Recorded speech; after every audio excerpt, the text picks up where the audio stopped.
મને અને મારા પરિવારને રાજકીય ષડયંત્ર અંતર્ગત અમને ફસાવવામાં આવ્યા હતા અને છેલ્લા 3 મહિનાથી મારા ધર્મપત્ની શકુંતલા અહીંયા જેલમાં છે અને મને જ્યારે નામદાર કોર્ટે સેશન કોર્ટે જામીન આપ્યા છે અને શરતી જામીન આપ્યા છે અમે એમને આવકારીએ છીએ અને આ શરતો કાઢવા માટે આવનાર દિવસોમાં આગળની હાઈકોર્ટની અપીલ પણ અમે કરીશું। સાથે સાથે ગુજરાતની પ્રજા માટે અમે બોલીએ છીએ, આદિવાસી સમાજ માટે અમે બોલીએ છીએ।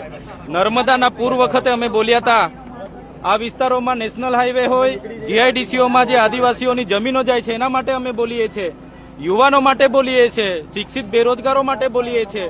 જે એ યાદીમાં તમે જોયું હશે, મારા ડેડિયાપાડાની વાત કરું, મોરબીમાં શાળાના અપગ્રેશન માટે એટલે શાળાના કલરકામ માટે 46 લાખ રૂપિયા મંજૂર થયેલા છે। માલમાં પ્રાથમિક શાળાના કલર માટે 47 લાખ રૂપિયા મંજૂર થયેલા છે। એવી રીતના બીજું એક ગામ છે, ત્યાં શાળાના અપગ્રેશન એટલે કે કલરકામ માટે 55 લાખ રૂપિયા। અરે અમારા વિસ્તારોમાં ઓરડા નથી તે પહેલા બનાવો, પછી કલરકામના 50 લાખ રૂપિયા ફાળવજો। આંગણવાડીના ઓરડા નથી તે બનાવો, આંગણવાડીના કલરકામ માટે 10 લાખ રૂપિયા ફાળવ્યા છે। એટલે આ બધી બોગસ બિનજરૂરી યોજનાઓ પ્રભારી મંત્રીએ એમના એજન્સીઓના એમના મળતિયાઓના કરોડો રૂપિયાના ભ્રષ્ટાચાર કરવા માટે જ આ યોજનાઓ મૂકી છે એવું સ્પષ્ટ માનું છું।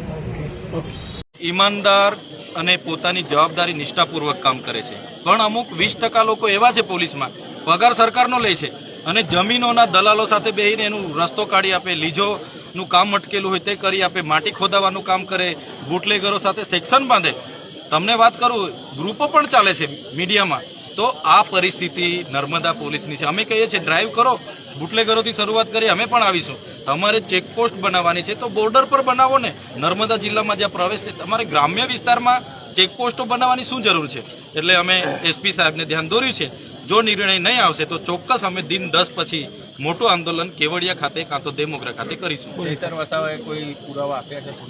હા, આજે અમે જે સ્થળોની મુલાકાત લીધી, જે હાઈવાઓ પોકલેનો ખોદકામ કર્યું અને એમણે જે છોડી મૂક્યા છે તેમના પુરાવા એસપી સાહેબને અમે હમણાં આપ્યા છે અને જો એના પર પોલીસ કાર્યવાહી નહીં કરે તો એનો જે પણ પ્રોજેક્ટ હશે એ પ્રોજેક્ટો પણ બંધ કરીશું।